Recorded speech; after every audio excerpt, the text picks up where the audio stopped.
loves, welcome to Love What Luck. Hope you're all doing well and you've had a good week. I had quite a bad start to mine, an unusual bad start to my week. Well, actually I think it was on the weekend, I can't remember. But I was sat in bed and I saw I had an Instagram request. And the Instagram request was from a girl I didn't know, and it started with, "Hey girlie, really sorry to have to ask this," and that's all I could see.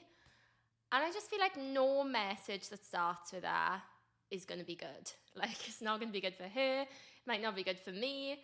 The other way round, wherever. I just feel like it's never good. So straight away I was like, oh my God, what is this? Literally, like, my heart sank when I saw it. I was like, what is this? What is this drama? Because I don't like the drama. I like to be dramatic. I don't like the drama. There's a really big difference. So anyway, I opened it. And she basically asked me if this guy, who I'm obviously not going to name, had messaged me over the last few months at all. And I saw this guy's name and I was like, who is that? Like, it literally took me a second to try and think who he was, because obviously I'm not in contact with him. So anyway, it took me a couple of seconds and then I clicked. I was like, I do know this guy. And it's a guy that I met out, like, we were out in a group like 2 years ago, maybe a year and a half ago. And there was a big group of us, and it was actually in Winter Wonderland, you know, like when you all sat on those long tables. And yeah, like a group of them, group of us, we end up sitting next to each other. Winter Wonderland's always feral, and it's always like so much fun. I absolutely love it. But it's rough as. And so we ended up just having a laugh with them. Like, literally nothing happened. They were just really fun. Like, there was really nothing in it with anyone. We did have each other on Instagram after it, again, just because, well, I didn't even know. You'd have a drink and watch Insta, wherever. And that was it. And I never heard from him or spoke to him again until maybe 2 months ago. He replied to one of my stories. Again, like, nothing bad, not being like, oh my God, you look so hot or anything like that. Just like a message, just a very normal message. I thought it was a bit random he'd message me, but I was like, whatever, he's a really like fun, nice guy. And we literally sent 2 messages, and then I don't even think I responded to his last one. I was like, wherever, there's literally nothing in it. So obviously I told her that because I felt so bad, because I just thought, oh my God, she sat at home and for whatever reason she thinks that, like, he's been messaging me or something. I was like, absolutely not, that's not the case. So obviously I told her, and she was like, she was so sweet, bless her. She was like, thank you for being honest with me, I really appreciate it. I found out he cheated on me, and I've seen his like lots of your pictures lately, and I was just spiraling, and oh my God, I felt so bad. I was literally like, and she said, I think she said sorry, I can't remember, but I was like, I'm so sorry, like, that is so shit. And I just feel like everyone's been there, you know, like when you're spiraling, you're thinking, like, you think you've got something in your head so clearly. This just shows how fake Instagram is, because you can be so sure about something and it's actually the complete opposite. I just felt so bad for I literally texted her, like, I can't stress enough how much, like, nothing's happened. I really hope you're okay. And I was like, what an idiot. I'm going to unfollow him now. I was like, team girls. So I literally went straight onto his page and unfollowed him. And I think he unfollowed me after as well. I should have removed him at the same time, but I just wasn't thinking. I was like, unfollow you, dickhead. And yeah, that was it. But I just felt so bad. Like, everyone has been in that type of situation before, and yeah, not nice. Right, I'm going to go straight into this week's story. And the way that this has happened, you know, I always believe the universe just works in wonderful ways for me and for us all. And the way that this has happened is so perfect, right? So I've been thinking lately that lots of what I see online and lots of what I'm sharing are all negative love stories. And I love, like, please never stop sending them to me, because I love that you guys share them with me, and I love that they're relatable. And when we share them, I always get messages of people saying, or of girls mostly, saying, your podcast or your stories are really helping me feel like I'm not alone. So I absolutely love them, and please keep sending them. We'll always share them. However, I was thinking this week, sometimes it can't be good for us to only ever see these bad love stories. And I know I've mentioned it before, but like, when I started this podcast, I really just wanted to spread the love. Like, my day ones will know I used to have an intro in this podcast, which actually makes me cringe and makes my soul leave my body when I think about it. Saying something like, I'm Sadie, blah, blah, blah, let's share the love. Because that's like what I wanted to do.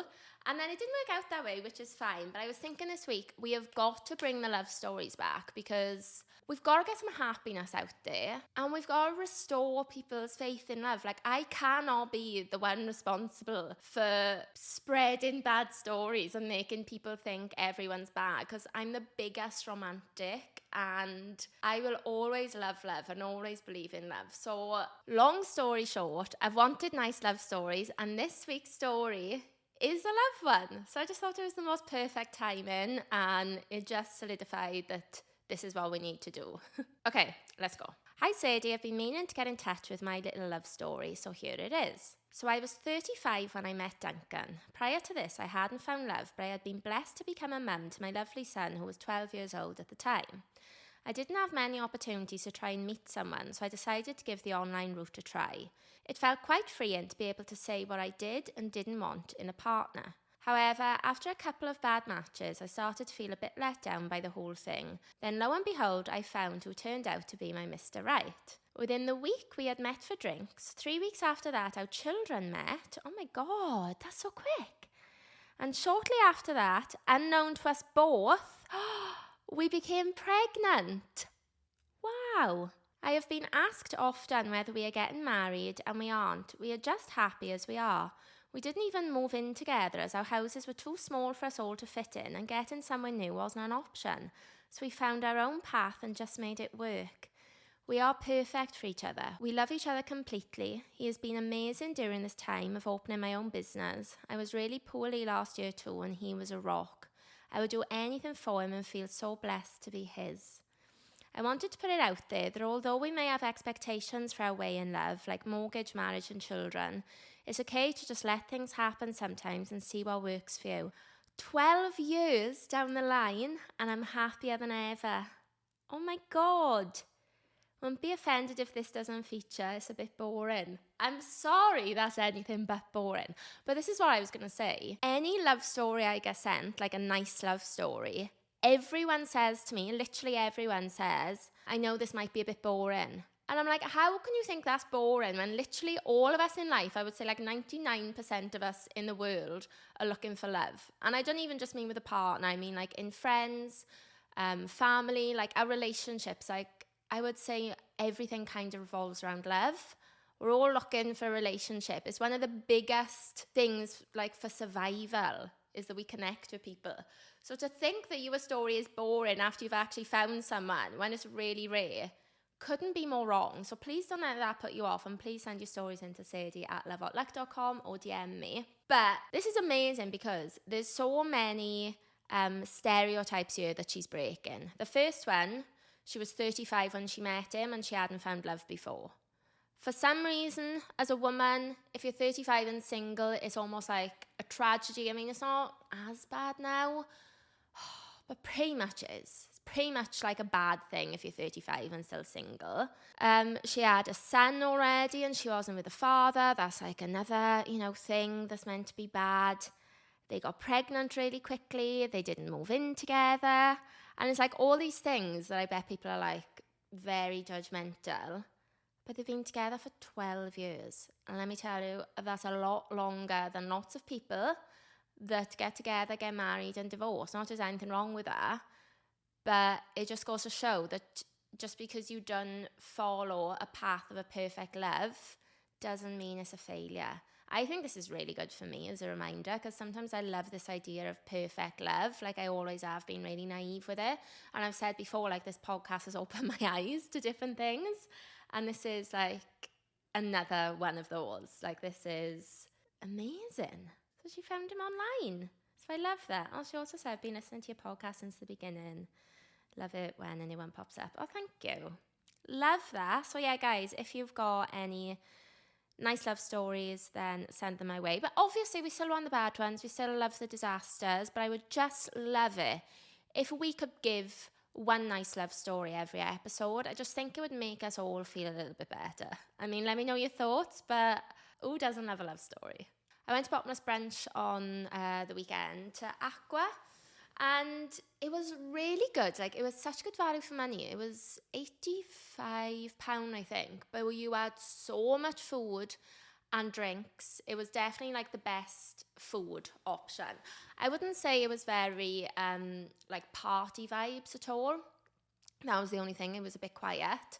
But yeah, it was fun. We had a fun day. But when I was there, it reminded me of this story, which I've got to tell you. I've mentioned, like, when I was in my 20s, I went through a bit of a rogue party phase. And this was one of those nights. I went out by myself with a promoter because for whatever reason, my friend didn't come. And I was like, there's no chance I can stay in. So I went out, like, with a promoter that I knew and I used to go out a lot with, wherever. Do I even want to go into the details of it? It was very, very messy, is all I'll say. I got really drunk and I had this, I remember for some reason they were doing face painting in the clubs, which is so random. I had this big thing of glitter and turquoise sparkles down my face. And I went out, all well and good, came home with everything but my bag. So I had my phone, but I lost my bag. So I lost my keys, my cards, like everything basically. So I had to ring my friend and my flatmate at the time. She had to let me in. Woke up super late for work. I think I woke up at the time I was meant to leave. Still drunk, obviously. Like, looking back, I probably got in at like 3 or 4 and I had to be in work by 8:30 at my job at the time. And yeah, so I think I woke up at like 8 or something, big panic, still drunk, glitter on my face. I had to try and scrub it off. All I'm trying to say is you can imagine the state of me. No bag, like filled with shame and regret and self-hate. Went to do a day's work, turned up late, probably stank of alcohol. Like, how they liked me in their job. Literally when I left that job, oh, my manager was so sweet. Like, she was crying and I was like, how are you going to miss me? I've been an absolute mess. But I was crying as well. She was so lovely. Anyway, I digress. So I was in an absolute state, right? Sat in work all day being like, I'm, shameful. This has got to stop. I've lost my bag. Like, I'd lost everything. I had makeup in it. My keys as well. Like, what an inconvenience. Anyway, I'm sat there. I get a message on Facebook Messenger from this guy. Hey Sadie, I believe I've got your bag. I got into a taxi last night and I saw the bag there, took a quick look at your ID and, basically found you. And I was like, oh my God, lucky girl syndrome. Thank you, baby Jesus, and the Lord above. So yeah, I was super chuffed, feeling like so lucky. This is probably why I never learned my lesson though, because like things always just worked out. So I was just probably did exactly the same thing the week after. Anyway, so I was like, I'm in work, when can I meet you and where to get my bag? The man didn't say to me like, I'm here, come and meet me. He said, I'm going to be in Aqua, which is obviously where I went for the brunch, hence the story. I'm going to be in Aqua. You can come and meet me at 6 and buy me a drink. And I was like, oh, okay. Not what I was expecting, but also you've got my bag, so I'm going to have to oblige. So imagine how, like, disgusting I was, as in mentally. Like, I must have been severely hungover. I'd been in work all day, still with the reminiscence, if that's the right word, of the glitter on my face from the night before, like absolutely vile and stinking and shameful, like a literal club rat. And I had to go into Aqua, which is such a nice place, on like a Thursday, wherever, in the summer. Rooftop was absolutely popping. I saw this man, he had my bag, and he was like, well, yeah, I've got it, thought I'd help you out. Yeah, you can get me a drink. I was like, I'm all for paying, like, I would have got you a drink anyway and offered, but it's a little bit bold when you're like, I've got your bag, but I'm not giving it to you until you buy me a drink. Didn't really like the vibes, but again, what was I to do? He was like, yeah, my friend's not coming until say 7 or half 7. So I had to stand at the bar in Aqua with this complete stranger and have small talk for an hour and a half until his friend came. What a bizarre situation. Like, I think he was just in London for the weekend, wherever, and maybe I was just part of his adventure, and he just thought like in London is where all these exciting things happen. So So that was it, really. I had to stand there for an hour and a half and entertain him, dying to get home. And then, I got it back and I got home. Random. Actually, I had a message on Instagram as well this week from a promoter at 9:30 p.m. on a weekday, asking me if I wanted to come to the club, and the last entry was 2 a.m. I was like, Mom, you are severely mistaken if you think I'm still about that life. I'm ready to bed down at 9:30 p.m. I've got a cup of hot cocoa in my hand. I'm nuzzling in with my PJs. I'm putting something on the TV. I'm ready for bed. The fact that you think I'm going to be getting ready to go out and leave at 11, that is me 8 years ago. She no longer exists here, and I'm sorry if my Instagram has led you to believe that that girl is still around. She is not. You are sorely mistaken, my love. Wild. The thought of being hungover now and a guy texts me saying, I've got your bag, meet me at Aqua and buy me a drink, I'd be like, mate, give me my fucking bag, you weirdo, I'm reporting you. That's a lie, I would still go and buy me a drink, but would I stand there for an hour and a half? I don't think so. Although, I don't know, sometimes I like to give it the big guns on you, but in reality, who knows? Right, I was listening this week to, I'm still listening to it actually, so expect more notes on this. But I was listening to the Gottmans with Julie and John, I think, which is weird. They both start with a J. But yeah, I think it's Julie and John Gottman, and they're really famous therapists that have done so many studies on couples and relationships and people, who are married and all this stuff. And they've come up with stuff that basically is advice on how to make your relationship work. And they went on Stephen Bartlett, which was just amazing. So I'm listening to it now, and there's a couple of things I wanted to talk about that I've learnt. And one of them is, I might have mentioned this before because it's not the first time I've heard it, but basically one of the ways you can tell if your relationship is going bad is if you give a bid for connection to your partner and that gets turned down. So a bid for connection is basically if you have something you want to share with your partner and they've got no interest. So for example, you're looking out the window. This is actually a true story. You're looking out the window and you see something that really excites you. Like, oh my God, there's a dog carrying a massive stick. And if your partner's like, oh my God, really? Wait, and you're like, go and have a look, or quick, come and see. And they get up and come. Bid for connection, accepted. Closeness, that's a good thing. But if you say, oh my God, look out the window, look at this dog. And they say, what do you mean a dog? And like, there's a dog carrying a massive stick, come and see, come and look. And they're like, no, you weirdo. And they just like go back on their phone. Bid of connection, declined. That's a really bad sign. And if that keeps happening, then that's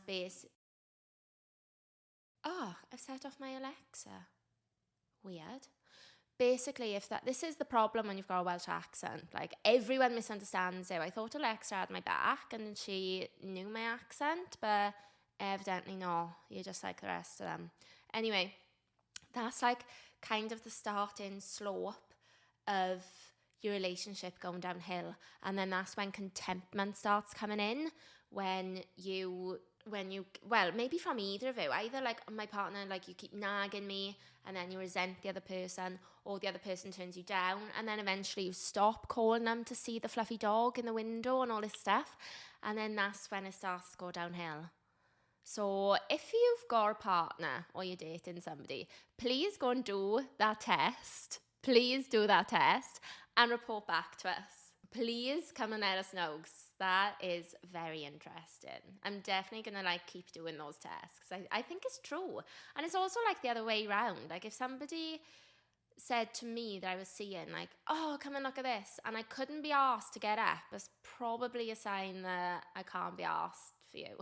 There's also on TikTok that orange peel theory, innit, where you say to your partner, I really fancy oranges, or will you peel this orange for me? And then you see their reaction, and if they're just like, oh, you fancy oranges? Okay, if we got any.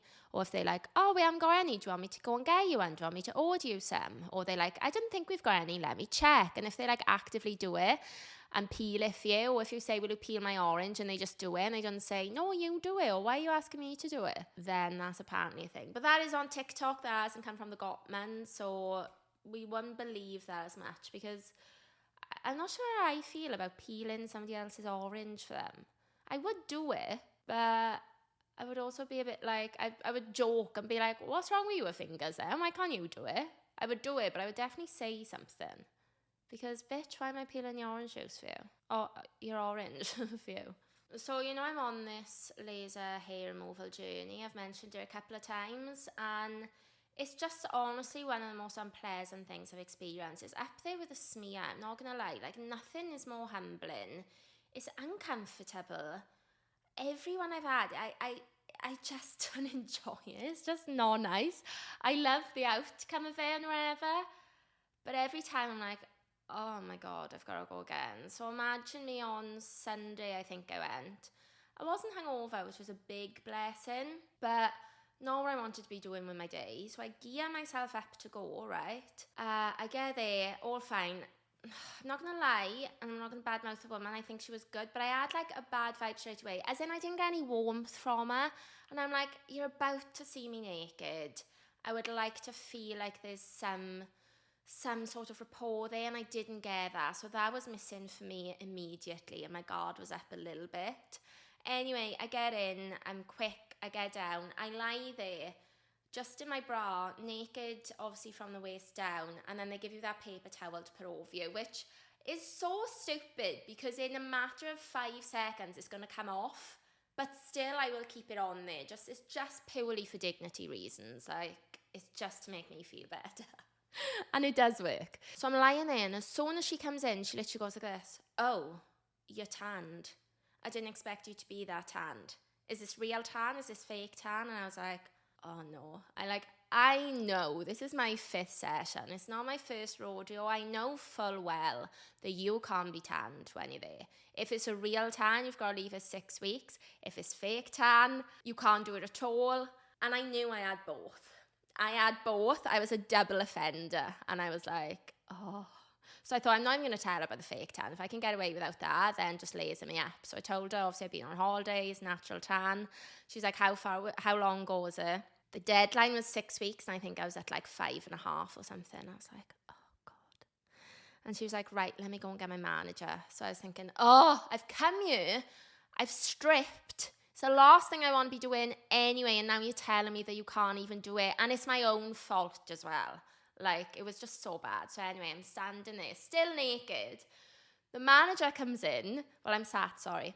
The manager comes in, and she's like, look, it's a risk of burning. She goes through all the things. And I'm so annoyed at myself. I'm annoyed at the situation. I don't understand why the managers had to be brought in, because I believed the other girl. It wasn't like I was making a fuss. I was like, oh, okay, I did say I've come before like this, and I didn't. Obviously, I hadn't come from a sun holiday before though, so I probably didn't look as brown. And she was also calling me out, saying it's a lot darker than my face. She was like, it was just shocking to me because your body's so much darker than your face. And I was like, all right, you gotta use this factor 50 on her face. I don't want sun wrinkles. I don't want sun damage. And also, the tan on your face fades faster than your body. I just felt very vulnerable there, and obviously I'm naked. So the manager tells me the same thing pretty much, and I guess so like almost annoyed just at the old situation that I stood up and I was like, okay, fine. But also I'm naked, so I'm stood up holding this tissue across my vajayjay, and I was like, okay, like looking like please leave. And then obviously they've got to go and open the door, and I was just stood behind it in my bra with the paper, and I was like, this is so embarrassing for me. So embarrassing. Like, why did I need to stand up and expose most of my body to the manager? Like, she's probably thinking, oh, thank God I'm not on the lasers anymore. I'm managerial, I'm on the desk. I don't have to see people's bits anymore. And then there I was. Like, you're telling me no, you are going to see me naked. So yeah, it was bad. And then by the time I got to the desk, I felt so bad for my reaction. I wanted to apologise, but the girl wasn't there. So I was like, will you just say sorry to her for wasting her time? And they're like, oh no, bless you. And I was thinking, you don't know what's just gone on in that room. I mean, I wasn't rude or bad or like a Karen, but it was just all around not nice. So now I've got to go and do the same thing again in 2 weeks. I've got to make sure that I'm paler. So I've got no fake tan on. And my real tan will be okay because it's been 6 weeks. But I've got like another 5 sessions left. How am I supposed to go through my summer and get every 6 weeks. Like, I want to be on holiday once a month in the summer. I want to be tanning. I love catching a tan. So it's a little bit difficult. It's very hard. Okay, to end, I want to share a story that I heard this week on TikTok. But it's actually, I don't recognise the guy, but he was on Graham Norton, so he's obviously famous. So I'm going to give you his name in case you want to like look up. Coleman Domingo. It says here he's in Euphoria, although that's a TikTok search. I can't remember him in Euphoria. Oh, I can. He's like the wise guy in with Zendaya in like the Alcoholics Anonymous group or NA, wherever. He's the guy from there. Nice. I didn't recognise him. Okay, so he's an actor. And this guy shares the story of how he met his partner, and literally it gave me chills. I had full body goosebumps, so I've got to share it. So he's walking into a shop, and as he's walking in, this other guy is walking out, and he said he was on the phone, and he said he looked at him and was like, oh my God, who is that guy? Like, he's beautiful, absolutely beautiful. And he said they were looking at each other, and it was just this amazing feeling of seeing each other and staring.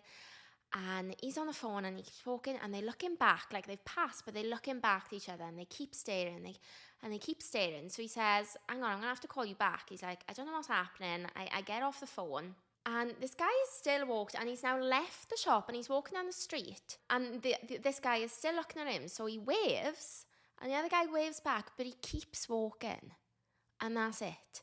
So this guy is like, what has just happened? I've just had this amazing sort of connection with someone, and he's gone. Like, what's happening? So he thought to himself, I've got to see this guy again. So he thought, right, I'm going to go back to the shop next Sunday, same time. Maybe he does his shopping same time every week, and I'll see him again. Anyway, in the meantime, he goes home, and he was looking for an old computer screen on Craigslist, however you say it. In America, they do this thing called a misconnection ad, where I guess you put in an ad if there's somebody that you've seen and you want to find out who they were, which I've never heard of before, and it sounds like the most amazing thing, by the way. So he goes on this page, gets ready to write his ad, and he's scrolling down, and he sees on the second page an ad that says, saw you in Walgreen, Berkeley. And he's like, oh my God, that is me. And the guy that he had seen had created an ad 2 hours before. Is that not the most amazing thing? So he's obviously like, oh my God, you kidding? That's me. He reaches out, and then 3 days later, they have their first date, and it goes really well. And he says he's tried to be a good boy, not go back home with him, but he ended up back to his. But he was like, we're just going to cuddle, like nothing more. So they cuddle in, and then this guy can't sleep. So it's 4 a.m, and the guy says to him, I love you, and I think you're about to change my life. Which is wild. And they've been together for 19 years. I'm sorry. Still, that gives me chills up my legs. Is that not the most amazing love story? I just love it. I love it so much. Oh my God. But that is just proof that sometimes you just know and you can't explain it. It's something you can't explain. And I feel like you can say it to people that haven't had that feeling, and they can be like, oh, okay, or they roll their eyes, or, well, so-and-so thought she knew when she married him and now they divorced. And I get it. But still, that feeling is real. And sometimes you just have it with somebody and you can't explain it, but you just know. And this is the shit that gets me wet. I just love it. It makes me so excited because I just think it's so amazing. I think it's the most amazing thing ever, that you can meet a complete stranger and have such a connection with them that your eyes just lock, and it's like this chemistry and this feeling and this energy that you just know that you're meant to see that person again and you're meant to be with them. And if it didn't work out that time, like he didn't stop at Walgreen because that other guy was like with a group of people, he didn't stop. And the universe is like, don't worry, you guys are going to be together. And then they go to do the same thing at the same time and put an ad out for each other. 2 hours between it, and that's how they find each other. Oh my God. It's just amazing, guys. So I'm going to start a series in May on social media. So make sure you follow me on TikTok, Instagram, Facebook, YouTube, wherever.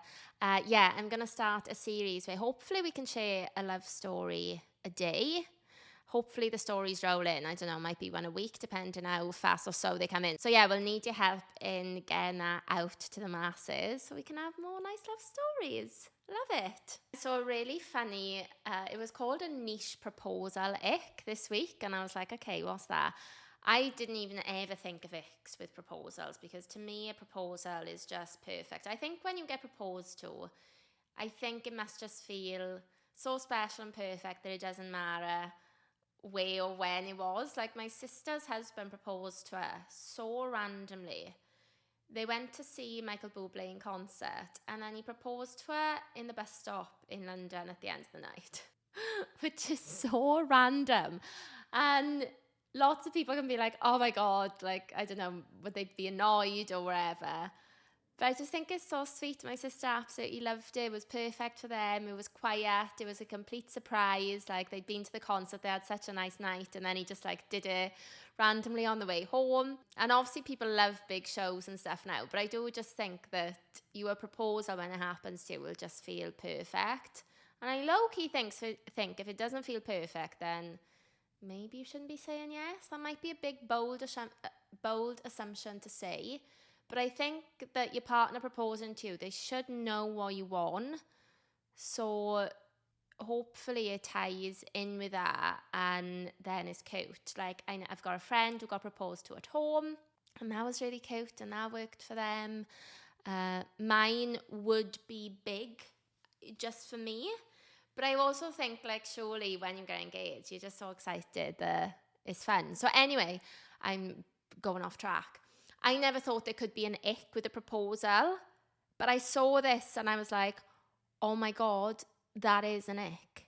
So she's saying that when the guy goes down on his one knee, or girl, whatever, she said that the biggest ick is if they hunched over like this. And she's like, if I get married or get proposed to and the picture online is of my man like this, she's like, I'm gonna be pissed off. Like, I want 90-degree angles straight up. And I was like, that is so true. I had never noticed it before, but now she said it, you can't unsee it. Who wants Gollum like this? You ringmaster? Like, is that what he says? I've never seen Lord of the Rings, and I actually wanted to say Dobby, but Gollum came to my mind first. Although Dobby isn't hunched, actually, so it would be Gollum. Who wants Gollum like this with a bad posture? No, we do want the 90-degree angle. So yeah, that was a funny ick, and I was like, shit. Turns out there is something that you can do wrong. Where's the man with the list on TikTok? Who's seen him? He just writes like all the icks that girls say. That's another one. Get good posture when you're proposing, just for the pictures, if nothing else. Because I suppose when you were there, you can't see.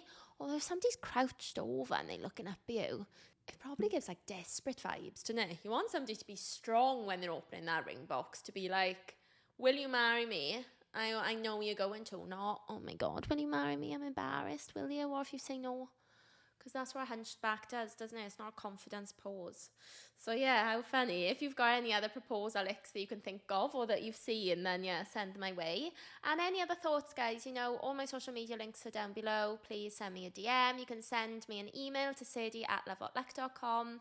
And yeah, I'm going to wrap it up. Thank you so much for listening. Please remember to subscribe, to follow, leave me a review. Like, we're really trying to get the podcast out. So yeah, every little helps. If you like a reel, tag your friends, send it to them in the DMs, wherever. Give me a like. Just, yeah, help a gal out. The more people we get out to, then the more stories we get back. So it's win-win. Anyway, yeah, thank you so much, and I'll speak to you next week.